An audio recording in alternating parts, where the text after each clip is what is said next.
आज हम लोग पढ़ेंगे क्यूबिक पोलिनोमियल के बारे में।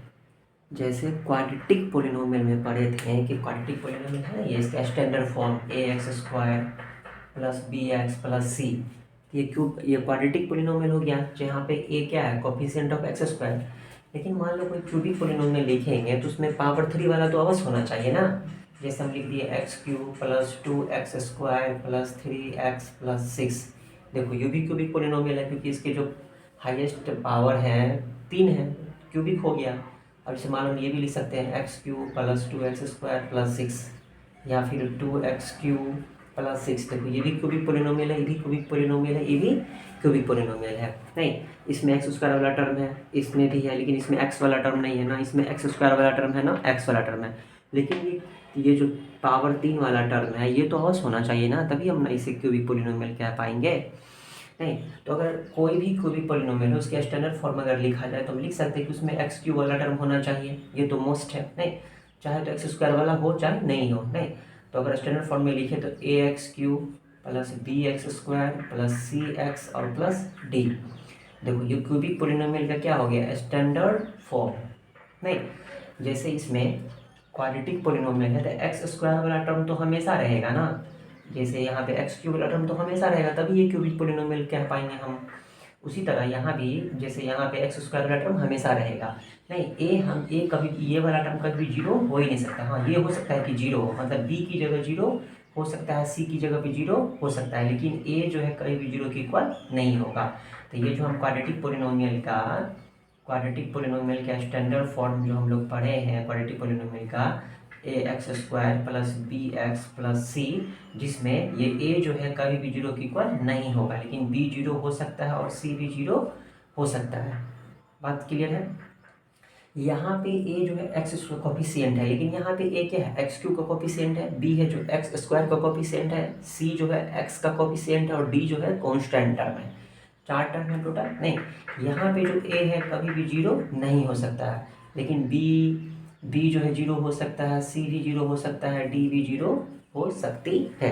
जैसे यहाँ पे अगर हम देखें तो यहाँ पे ए की जगह 2 है, ए की जगह 2, ए मतलब coefficient of X cube, B मतलब कोफिशिएंट ऑफ एक्स स्क्वायर। तो यहाँ पे बी जो देखेंगे इस वाले में बी क्या है, जीरो है, एक्स स्क्वायर कोफिशिएंट। अब सी पूछा जाए, इसमें सी क्या है, सी तो एक्स के कोफिशिएंट को बोलते हैं, तो इसमें एक्स, इसमें भी तो एक्स वाला टर्म है नहीं, तो सी भी क्या हो गया, जीरो।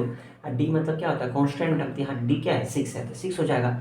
और ए क्या है यहाँ पे, ए एक्स का कोफिशिएंट, एक्स क्यू का कोफिशिएंट, एक्स क्यू कोफिशिएंट क्या है, 2 है, तो 2 लिखेंगे, सिंबल के साथ लिखेंगे। अगर यहाँ पे माइनस रहता तो -2 लिखते हैं। नहीं तो अगर क्यूबिक पोलिनोमियल है उसके स्टैंडर्ड फॉर्म का लिमिटेशन क्या है ये भी समझ में आ गया। ठीक है, स्टैंडर्ड फॉर्म होते क्या है ये भी समझ में आ गया। और देखो यहाँ पे इसमें टोटल 4 टर्म, अगर प्रत्येक टर्म की बात की जाए तो ये वाला टर्म जो देखो, ये वाला टर्म, ये पावर 3 वाला टर्म है, तो इसको क्यूबिक टर्म बोल सकते हैं, क्यूबिक टर्म। ये देखो एक्स स्क्वायर वाला टर्म है, ये वाला एक्स स्क्वायर वाला टर्म है, तो इसे हम क्या कह सकते हैं, क्वाड्रेटिक टर्म। पावर 2 रहता तो उसको क्वाड्रेटिक टर्म कहते हैं ना। ये देखो एक्स पावर 1 वाला टर्म है, तो इसे क्या कहेंगे, लीनियर टर्म। और ये डी तो कांस्टेंट है, तो इसे क्या बोलेंगे, कांस्टेंट टर्म। बात समझ में आया। तो ये cubic term, quadratic term, linear term और constant term, where a not equal to zero, b c and d may और may not be equal to zero. B c और डी जो है जीरो के इक्वल हो भी सकती है और नहीं भी हो सकती है। तो जैसा हम लोग क्वाड्रेटिक पोलिनोमियल में देखे कि इसके मैक्सिमम 2 जीरोज होते हैं, जैसे किसी के 2 होते, किसी के 1 या किसी के होते भी नहीं है कोई नंबर, नहीं कोई रियल नंबर इसका जीरो होता भी नहीं है किसी किसी क्वाड्रेटिक पोलिनोमियल का। उसी तरह क्यूबिक पोलिनोमियल के जीरोज की बात की जाए तो इसके मैक्सिमम 3 जीरोज हो सकते हैं, मैक्सिमम 3 जीरोज। नहीं, किसी के 2 होंगे, किसी के 1 या किसी के कोई 1 होगा भी नहीं। ठीक, तो कोई भी पोलिनोमियल उसके जीरोज जो होंगे कोई ना कोई नंबर ही है ना होगा, रियल नंबर ही ना होगा। मतलब कोई ना कोई, मतलब एक्स की वैल्यू वो निकल के आएगी। जीरोज को ही क्या बोलते हैं, रूट्स भी बोल सकते हैं, सॉल्यूशन भी बोल सकते हैं, या एक्स की वैल्यू। नहीं, यहाँ जो इसको सॉल्व करेंगे तो एक्स की वैल्यू निकलेंगे तो कितना निकलेगा, 3 निकलेगा। जैसे क्वाड्रेटिक में हम लोग फैक्टराइज करके एक्स की वैल्यू निकाले तो 2 निकला था ना, इस तरह क्यूबिक पोलिनोमियल भी रहेगा तो उसको फैक्टराइज करेंगे तो वहाँ से एक्स की वैल्यू निकलेगा तो कितना आएगा, 3 आएगा। जैसे मान लो कि कोई क्यूबिक पोलिनोमियल यहाँ पे लिखा हुआ है, कोई क्यूबिक पोलिनोमियल है a x cube plus b x square plus c x plus d, इस फॉर्म में कोई क्यूबिक पोलिनोमियल है, उसको हम फैक्टराइज किए तो इस तरह से आया, फैक्टराइज किए तो इस तरह से समथिंग आया। ठीक है, फैक्टराइज कि जब भी कोई भी पोलिनोमियल रहे या क्वाड्रेटिक पोलिनोमियल रहे, एक्स की वैल्यू निकालना है तो पहले उसका फैक्टराइजेशन करना ही होगा, तभी हम एक्स की वैल्यू निकाल सकते हैं।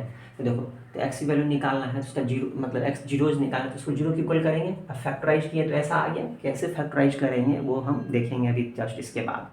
क्वाड्रेटिक का तो फैक्टराइज करना सीख ही चुके हैं, जैसे था ना क्वाड्रेटिक में ऐसे x square plus 8x plus 16, इसका फैक्टराइज कर लेते थे ना इस टर्म को स्प्लिट करके।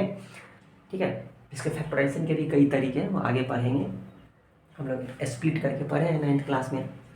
मान लो क्यूबिक पोलिनोमियल इसको फैक्टराइज किए, इस तरह से आया। अब इसको जीरोज निकालना है तो जीरो की इक्वल किए, तो यहाँ पे लिखेंगे ना एक्स प्लस 2 भी जीरो की इक्वल, फिर यहाँ से एक्स माइनस 3 भी जीरो की इक्वल, एक्स माइनस 5 भी जीरो की इक्वल, यहाँ से एक्स निकलेगा -2, यहाँ से एक्स निकलेगा 3, यहाँ से एक्स निकलेगा 5। तो देखो 3 जीरो जिस तरह से निकाल करके आएगा, मतलब हमको यहाँ पे जीरोज निकाल सकते हैं, बशर्ते कि कोई क्यूबिक पोलिनोमियल दिया है तो उसका फैक्टराइजेशन करने आना चाहिए।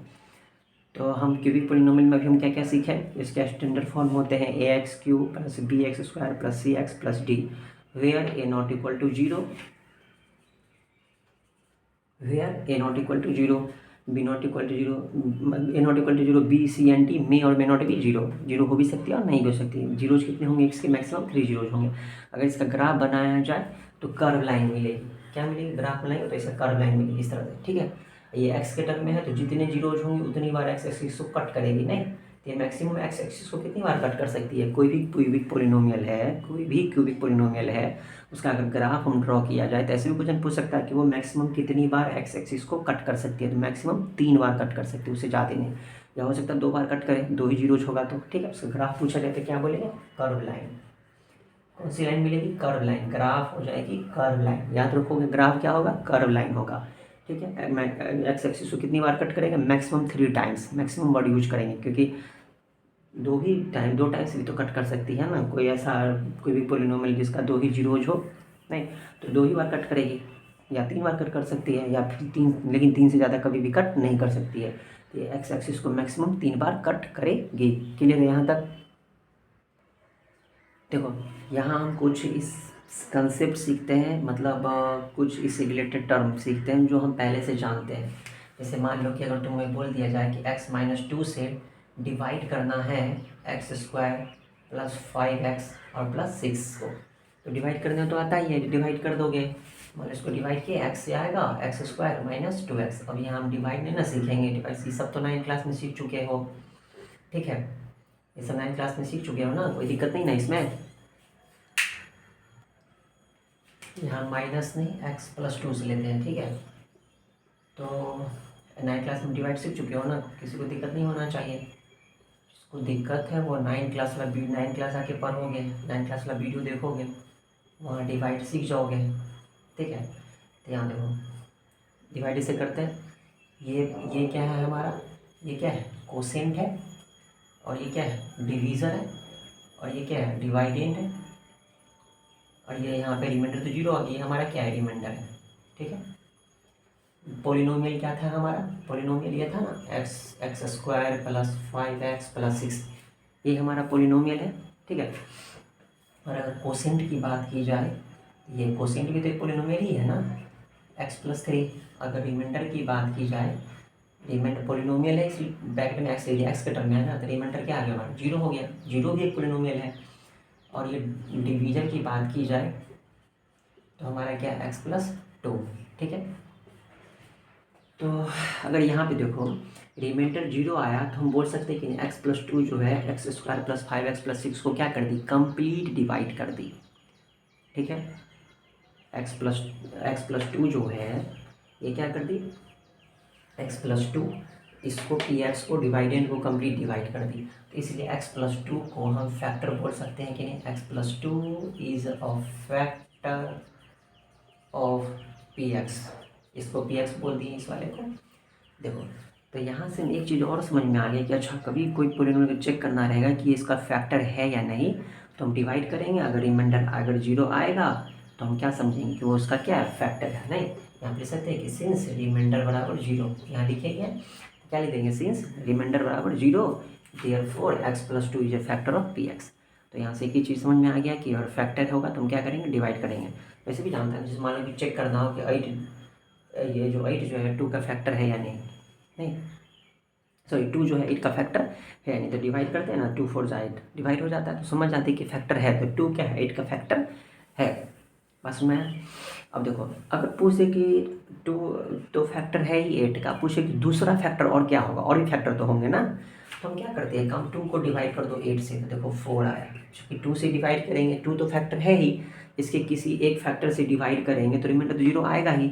अब यहाँ कोसेंट जो आएगा ना वो उसका दूसरा फैक्टर होगा, चेक करो 4 8 का फैक्टर है कि नहीं। तो यहाँ से चीज़ सीखने को आई कि अगर एक फैक्टर से हम किसी पॉलिनोमियल को डिवाइड करेंगे तो जो कोसेंट आएगा वो उसका दूसरा फैक्टर होगा, रिमाइंडर तो यहाँ आएगा नहीं। क्यों नहीं आएगा, क्योंकि हम इसके किसी एक फैक्टर से डिवाइड कर रहे हैं। तो यहाँ भी देखो x+2 इसका एक फैक्टर है, अगर पूछे कि कोई दूसरा फैक्टर बताओ इसका, ठीक है, तो हम x+2 से उसको डिवाइड कर दिए, देखो यहाँ कोसेंट आया था, इसका दूसरा फैक्टर हो गया, तो x+3 क्या हो गया, x² + 5x+6 का दूसरा फैक्टर है। बस में है, तो हमें से ये भी क्वेश्चन पूछ दिया जाए कि इसका दूसरा फैक्टर बताओ, तो भी हम यही काम करेंगे, या फिर फैक्टर की जगह मल्टीपल वर्ड भी यूज कर देता है। जैसे 8 जो है 2 का मल्टीपल है कि नहीं, क्योंकि 2 से डिवाइड 8 जो है 2 का मल्टीपल है, यानी कैसे पता चलेगा, डिवाइड करके ही, नहीं 2 4 8 आता है तो डिवाइड करके भी देख सकते हैं। तो उसी तरह यहाँ पे पूछ दिया जाए कि x+2 जो है इसका मल्टीपल है या नहीं, तो भी डिवाइड करेंगे, रिमाइंडर 0 आएगा तो मल्टीपल है, नहीं आएगा तो नहीं है मल्टीपल। यहाँ से ये बात समझ में आई। तो यहाँ फाइनली हम इस रिजल्ट पे पहुँचे कि अगर हमसे कोई फैक्टर चेक करने के लिए पूछेगा तो डिवाइड करके चेक कर लेंगे, दूसरा फैक्टर पूछेगा तो डिवाइड करेंगे, कोसेंट आएगा वो उसका दूसरा फैक्टर रहेगा। ठीक है, अब देखो एक चीज़ हम जानते हैं डिवीजन एल्गोरिदम से कि डिवाइडेंड बराबर होता है division into quotient plus remainder. ठीक है, कोई दिक्कत। अब देखो मान लो इसको हम अलजेब्रा की तरह लिखे, तो डिवाइडेंड को हम px से रिप्रेजेंट कर दिए, इसको px, डिवीजन को मान लो हम लिख देते हैं क्या चीज़ gx, ठीक है, इसको हम gx से रिप्रेजेंट कर देते हैं, इस डिवाइडेंड को px से, इसको qx से, रिमाइंडर को rx से, तो यहाँ लिख सकते हैं gx into qx plus rx। देखो ये कोई नया चीज़ पढ़ रहे हैं हम कि px बराबर gx plus qx plus gx into होता है ना, यही डिवाइडेंड बराबर होता है division into quotient plus remainder. इसको क्या बोलते हैं, डिवीजन एल्गोरिथम, डिवीजन एल्गोरिथम क्या बोला जाता है इसको, डिवीजन एल्गोरिथम। ठीक है, तो देखो यहाँ पे अगर देखिए पी एक्स क्या है हमारा, x² + 5x + 6, ठीक है, बराबर जी एक्स क्या है x+2, और क्यू एक्स क्या है x+3, रिमाइंडर तो कुछ है ही नहीं, 0 है, नहीं छोड़ दिए। देखो तो x² + 5x + 6 बराबर क्या है, x+2 इंटू x+3, इंटू नहीं देंगे तो भी चलेगा ना। देखो ये जो है ये इसका प्रोडक्ट फॉर्म आ गया कि नहीं, देखो फैक्टराइजेशन हो गया कि नहीं, इसका नहीं हो गया। देखो इस किस फॉर्म में ये बदल गया, ये प्रोडक्ट फॉर्म बदल गया ना, प्रोडक्ट फॉर्म बदल गया, मतलब फैक्टर फॉर्म बदल गया, फैक्टराइजेशन हो गया, इसका क्या हो गया, फैक्टराइजेशन, प्राइम फैक्टराइजेशन हो गया नहीं। तो देखो यहाँ से एक और कंक्लूजन निकल के आया कि जब हमको किसी का फैक्टराइजेशन करना हो तो हम डिवाइड करके भी कर सकते हैं। तो फैक्टराइजेशन करना हो तो हम बीच वाले टर्म को जो स्प्लिट करके नहीं करते थे तो भी इतना ही आएगा। अगर बीच वाले टर्म को स्प्लिट नहीं करना हो तो भी हम क्या कर सकते हैं, डिवीजन एल्गोरिथम का यूज करके डिवाइड करके हम क्या कर सकते हैं, उसका फैक्टराइजेशन बदल सकते हैं। देखो तभी 2 तरीका समझ में आ गया, पहला तो स्प्लिट करके बनाते ही थे, इस तरह से इसको लिखते थे ना 3x + 2x, इस तरह से 5x को 2 पार्ट में डिवाइड करते थे ना, तो एक स्प्लिट करके और एक डिवीजन करके, डिवाइड करके। ठीक है, लेकिन इसमें अब तुम सोच रहे होगे कि यहाँ हमको फैक्टराइज करना है तो हमको ये एक टर्म तो मालूम होना चाहिए, नहीं क्या मालूम होना चाहिए, एक टर्म मालूम होना चाहिए। हाँ ये एक मालूम होना चाहिए, मतलब कोई भी पॉलिनोमियल का अगर डिवीजन से, डिवीजन एल्गोरिथम से डिवाइड करके, डिवीजन थ्योरम से अगर हमको फैक्टराइजेशन करना है तो उसका एक फैक्टर मालूम होना चाहिए। जैसे x+2 इसका एक फैक्टर है ना, तभी तो हम इसको डिवाइड करेंगे तो रिमाइंडर 0 आएगा। अगर मान लो यहाँ रिमाइंडर 0 नहीं आता तो यहाँ तो प्लस में कुछ लिखा रहता, मान लो 3x प्लस में तो कुछ लिखा रहता, तो ये फैक्टराइजेशन होता, फैक्टराइजेशन तो प्रोडक्ट फॉर्म में होता है ना, तो ये प्रोडक्ट फॉर्म तो नहीं आता, तो फैक्टराइजेशन तो नहीं होता। मतलब रिमाइंडर क्या होना चाहिए, 0 आना चाहिए, रिमाइंडर क्या आना चाहिए, हमेशा 0 आना चाहिए। कभी भी किसी भी पॉलिनोमियल का फैक्टराइजेशन करना है तो हमको उसी से डिवाइड करना पड़ेगा, उसी पॉलिनोमियल से डिवाइड करना पड़ेगा, उसी टर्म से डिवाइड करना पड़ेगा कि ताकि रिमाइंडर क्या आ जाए, 0 आ जाए। और रिमाइंडर 0 आने का कंडीशन क्या है कि हम उस पॉलिनोमियल के उसके किसी एक फैक्टर से ही डिवाइड करेंगे, और उस पॉलिनोमियल का कोई एक जो फैक्टर होगा वो भी एक तो पॉलिनोमियल ही होगा ना। पास में आ रही है। फिर से समझो, कभी भी किसी पॉलिनोमियल का अगर डिवाइड करना है, ये फैक्टराइजेशन करना है डिवीजन मेथड से, तो हमको उस पॉलिनोमियल को उसके किसी एक फैक्टर से डिवाइड करना पड़ेगा। ठीक है, अब यहाँ पे तो दिया हुआ था x+2, मान लो नहीं दिया रहेगा तब क्या करेंगे? तभी तो हम उसके किसी एक फैक्टर से डिवाइड करेंगे, तभी तो उसको प्रोडक्ट फॉर्म में बदल पाएंगे।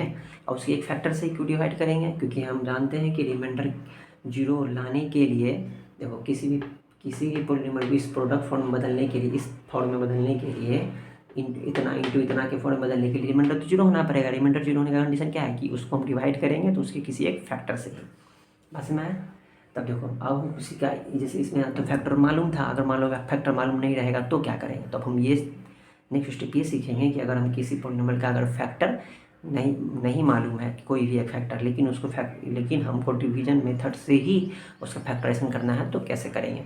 जैसे ये क्वेश्चन है x² + 5x + 6, तो हम अभी क्वेश्चन में दे दिए थे x+2 से डिवाइड करना, मान लो हमको नहीं पता x+2 से डिवाइड करना है, करेंगे इसी इक्वेशन इसी पॉलिनोमियल का फैक्टराइजेशन, लेकिन देखते हैं कैसे करेंगे।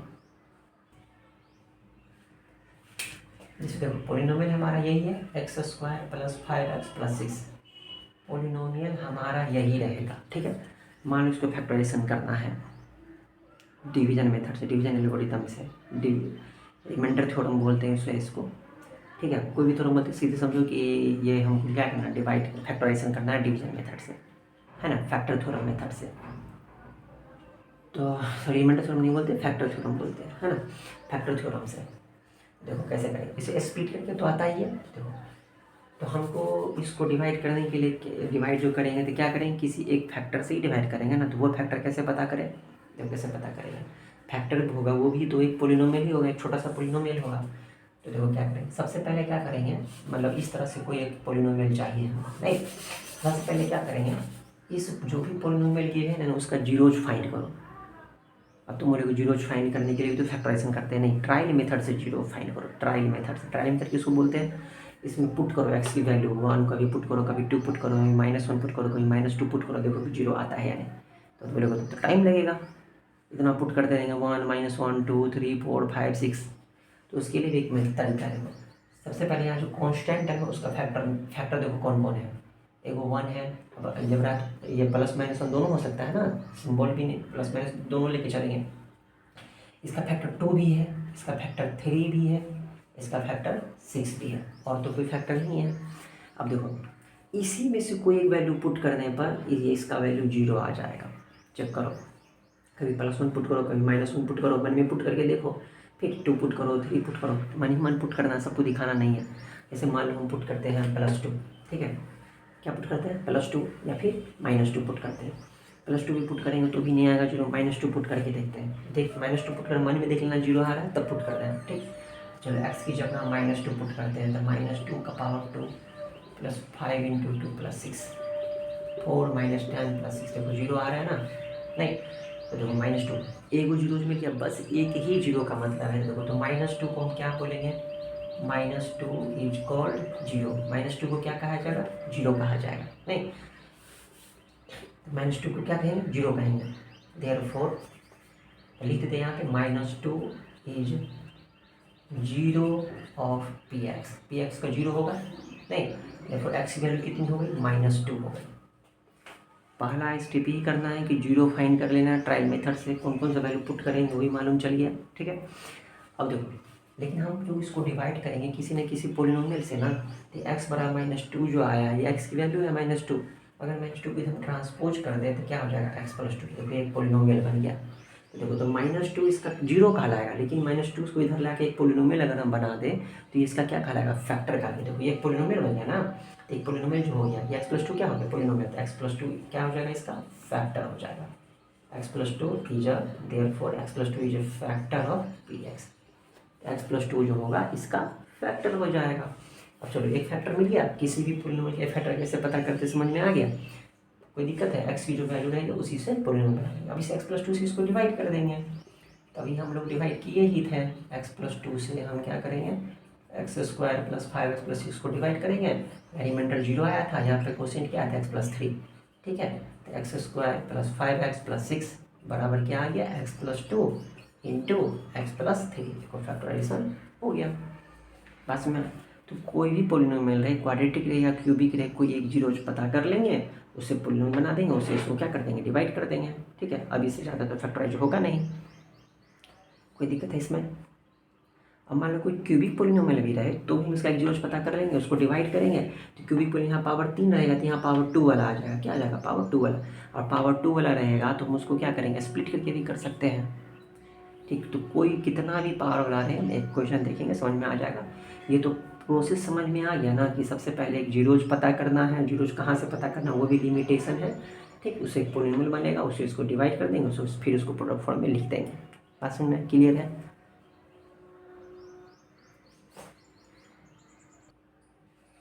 देखो पावर 4 वाला ये पोलिनोमियल है, इसके जीरोज कितने होंगे, 4 होंगे। तो देखो √5/3 या -√5/3 आर जीरोज, ये दोनों जीरोज जीरोज है, 2 जीरोज दिया हुआ है, मतलब ये दोनों x की वैल्यू है, x बराबर √5/3 और ये x बराबर -√5/3, दोनों रूट के अंदर ही है, नहीं ये दोनों जीरोज है, मतलब x की वैल्यू है। पूछ रहा है क्वेश्चन में कि 2 अदर जीरोज होता है, 4 जीरोज होगा टोटल, तो 2 जीरोज दिया है, 2 और जीरोज पता करना है। तो देखो हम जानते हैं कि जीरोज निकालने के लिए इसको जीरो की इक्वल करना पड़ेगा, जीरो की इक्वल करने के लिए इसको क्या करना पड़ेगा, फैक्टराइजेशन करना पड़ेगा। अब इसका फैक्टराइजेशन क्या, हम इस टर्म का स्प्लिट कर सकते हैं, पावर 2 वाला को जैसे क्वाड्रेटिक का करते थे, नहीं कर सकते, तो उसको वही डिवीजन वाला मेथड्स अपनाना पड़ेगा। क्या अपनाना पड़ेगा कि इसको क्या करेंगे, इस पोलिनोमियल के किसी एक फैक्टर से ही इसको क्या करना पड़ेगा, डिवाइड करना पड़ेगा, किसी एक फैक्टर, कोई एक फैक्टर होना चाहिए इसका। ठीक है, तो देखो अब फैक्टर निकालने के लिए हम एक्स जीरोज निकालते थे, इसका एक्स वैल्यू निकालते थे, 2 तो एक्स वैल्यू दिया ही हुआ है यहाँ पे, तो यहाँ 2 एक्स वैल्यू दिया है, तो इसे एक पोलिनोमियल बना सकते हैं कि नहीं। देखो √5/3 उधर करोगे तो हो जाएगा x -√5/3, नहीं। अब यहाँ से इस वाला भी इधर करोगे तो प्लस में आ जाएगा ना, x + √5/3, ये दोनों पोलिनोमियल बन गया कि नहीं, नहीं। तो देयरफॉर ये और ये दोनों एक पोलिनोमियल, दोनों इसका फैक्टर हो जाएगा, हमको एक चाहिए था, यहाँ तो 2 मिल गया, x -√5/3 x + √5/3 are factors of px। ठीक है, इसका क्या हो जाएगा, फैक्टर हो जाएगा। तो 2 फैक्टर है, एक बार इससे डिवाइड करें, एक बार इससे डिवाइड करें, नहीं क्या करो, दोनों का प्रोडक्ट कर दो, क्योंकि देखो जैसे 8 का जो फैक्टर होता है 1 भी होता है, 2 भी होता है, 4 भी होता है, 8 भी होता है। तो देखो तो 2 भी इसका फैक्टर है, 4 भी इसका फैक्टर है, दोनों को मल्टीप्लाई कर दो तो 8, 2 4 8, 8 इसका फैक्टर हो गया। जैसे मान लो 12 है तो 1 है इसका फैक्टर, 2 है, 3 है, 4 है, 6 है, 12 है। तो देखो 2 भी फैक्टर है, 3 भी फैक्टर है, इस दोनों का मल्टीप्लाई करो, 2 3 6, 6 भी इसका फैक्टर होगा। जैसे देखो 2 ये 4 और 3 को मल्टीप्लाई कर दो, 4 3 12, 12 इसका फैक्टर होगा। हम दोनों इसको अलग अलग फैक्टर से डिवाइड करेंगे, हम क्या करेंगे, दोनों को मल्टीप्लाई कर देंगे, वो भी इसका फैक्टर ही आएगा, तो कोई एक फैक्टर आ जाएगा, नहीं 2 अलग अलग नहीं, कोई एक फैक्टर आएगा, उस फैक्टर से क्या करेंगे, इसको डिवाइड कर देंगे।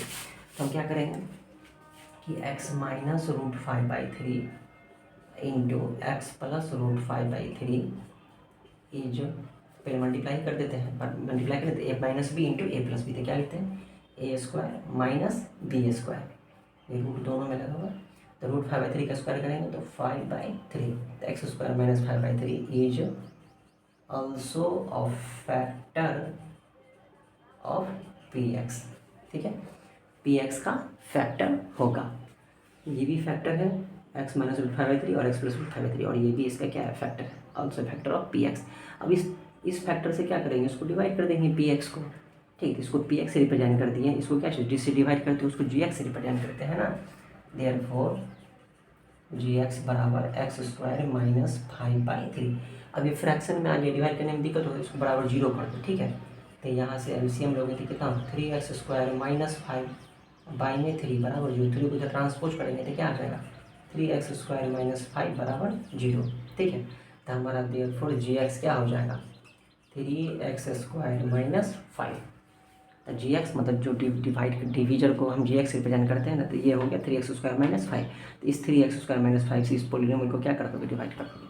देखो ये ऐसे लिखो, चाहो तो इसको दूसरे तरीक़ा से भी लिख सकते हो। कैसे, देखो 2 जीरोज है, तो इससे जो पोलिनोमियल बनेगा, इससे जो पोलिनोमियल बने दोनों को मिला करके देखो क्वाड्रेटिक बनेगा, क्योंकि 2 जीरोज है तो 2 जीरो तो क्वाड्रेटिक के ही होते हैं ना, पावर 2 वाला का होता है। तो इस दोनों जीरो से क्वाड्रेटिक पोलिनोमियल बनेगा, ये फिक्स है, बनेगा कि नहीं। देखो चाहो तो ये तरीका समझ में आएगा, लिख के रख लो। देखो दूसरा तरीका बता रहे हैं कि x की वैल्यू दिया है, 2 जीरोज दिया है, तो उससे क्वाड्रेटिक अगर क्या बनाना है, 2 जीरो से क्वाड्रेटिक पोलिनोमियल बनाना है तो कैसे बनाएंगे। याद करो पिछले चैप्टर में हम लोग सीखे हैं कि 2 जीरोज दिया रहे तो उससे क्वाड्रेटिक पोलिनोमियल कैसे बनाते हैं। याद है ना, दो जीरो से क्वाड्रेटिक पॉलिनोमियल कैसे बनाते हैं। जैसे ये दो जीरोज है तो क्वाड्रेटिक पॉलिनोमियल कैसे बनाएंगे, देख ऐसे नहीं बनाते, एक्स स्क्वायर माइनस क्या है, दोनों को जोड़ते हैं। फॉर्मूला में पढ़े थे कि एक्स स्क्वायर माइनस अल्फा जो beta into x plus alpha into beta बराबर जीरो। याद को पढ़े थे कि नहीं, दो जीरो से क्वाड्रेटिक पॉलिनोमियल बनाने के लिए। पर जो पुट कर दो तो उतना ही आएगा, एक्स स्क्वायर माइनस दोनों को जोड़ेंगे तो क्या जीरो आ जाएगा ना, माइनस ये प्लस में √5/3 और ये माइनस में √5/3 इंटू एक्स प्लस मल्टीप्लाई करेंगे तो √5/3 इंटू माइनस √5/3 बराबर जीरो। एक्स स्क्वायर ये तो जीरो हो गया टर्म, यहाँ पे क्या बचेगा प्लस माइनस माइनस मल्टीप्लाई करेंगे दोनों का तो क्या आएगा 5/3 बराबर जीरो। फिर क्या करें 3 को तो ट्रांसपोज करेंगे तो 3x² - 5 बराबर जीरो। देखो यही आ गया कि नहीं, ठीक। लेकिन वो तरीका सही है, वहाँ पे हम क्लियरली पूरा लिख लिख कर दिखाएं कि क्यों है, ठीक है। चाहे डायरेक्ट ऐसे भी कर सकते हो कि दो जीरोज दिया रहे तो हम पॉलिनोमियल कैसे करेंगे, दो जीरोज दिया रहे तो क्वाड्रेटिक पॉलिनोमियल निकल के ऐसे डायरेक्ट फार्मूला के बेस पे भी आ सकता है, ठीक है। तो हमारा पॉलिनोमियल g(x) मिल गया हमको, क्या मिल गया है, g(x) मिल गया 3x² - 5। हम क्या करेंगे 3x² - 5 से इसको डिवाइड करेंगे, 3x⁴ plus 6x³ minus 2x² minus 10x और माइनस 5। इसको क्या करेंगे डिवाइड करेंगे, ठीक है। इसको डिवीजन तो आता ही है, डिवाइड करो इसको, ठीक है। देखो इसको इसे डिवाइड किए हैं, रिमाइंडर तो जीरो आएगा ही क्योंकि ये इसका फैक्टर है, ठीक है। तो इतना बराबर लिख सकते हैं ना, डिवीजन इंटू कोसेंट, नहीं तो इतना बराबर इतना इंटू इतना। देखो ये फैक्टराइजेशन हो गया कि नहीं इसका, लेकिन ये कंप्लीट फैक्टराइज नहीं हुआ है, ठीक है। लेकिन हम उससे फैक्टराइजेशन तो पूछ ही नहीं रहा, मान लो क्वेश्चन में पूछता कि इसका फैक्टराइजेशन करना है तो इतना प्रोसेस कर देते। देखो इसका फैक्टराइज कर, इसको दोनों का प्रोडक्ट करके आया ना, एगो आया था ना x प्लस में √5/3 और एक में आया था x माइनस √5/3। देखो इसका तो फैक्टराइजेशन पता है, दोनों ये है, इस फॉर्म में लिखा हुआ था, इसको मल्टीप्लाई करके लिख दिए थे। अब देखो इसका फैक्टराइजेशन, ये पावर 2 वाला है तो पावर 2 वाला तो फैक्टराइजेशन करने आता ही है ना, कैसे करते हैं, टर्म को स्प्लिट करके x² इसको स्प्लिट करेंगे ना 2x को, नहीं तो x प्लस x 2x होगा, मल्टीप्लाई करेंगे तो 1 आएगा। पावर 2 वाला को स्प्लिट करके तो आता ही है, ठीक। देखो पावर 4 वाला का फैक्टराइजेशन कैसे करेंगे, तो इसे हम बड़े बड़े पॉलिनोमियल का फैक्टराइजेशन कर सकते हैं, डिवाइड कर दिए आराम से, ठीक है। इसका तो पता ही था, नहीं जहाँ शुरू में जो लिखे थे इसका फैक्टराइजेशन पावर 2 वाला का तो स्प्लिट करके आता ही है, तो यहाँ से ये कर दिए, ठीक। तो x प्लस √5/3 x माइनस √5/3, ठीक है। अब इसमें हम लोग क्या करते हैं, डॉट कॉमा लेते हैं ना, तो x कॉमन लेंगे तो x + 1 प्लस 1 कॉमन आएगा तो x + 1, ठीक है। अब देखो कंप्लीट फैक्टराइज हो गया, x plus √5/3 into x minus √5/3, यहाँ से x + 1, दो बार x + 1 होगा, दोनों सेम है। देखो इसका फैक्टराइज करके क्या है, ये आ गया, नहीं इंटू सब बीच में इंटू है ना, फैक्टराइजेशन करके ये आ गया। फैक्टराइजेशन पता करने के लिए तो यहाँ इतना करके छोड़ देते, कंप्लीट फैक्टराइज हो गया, ठीक है।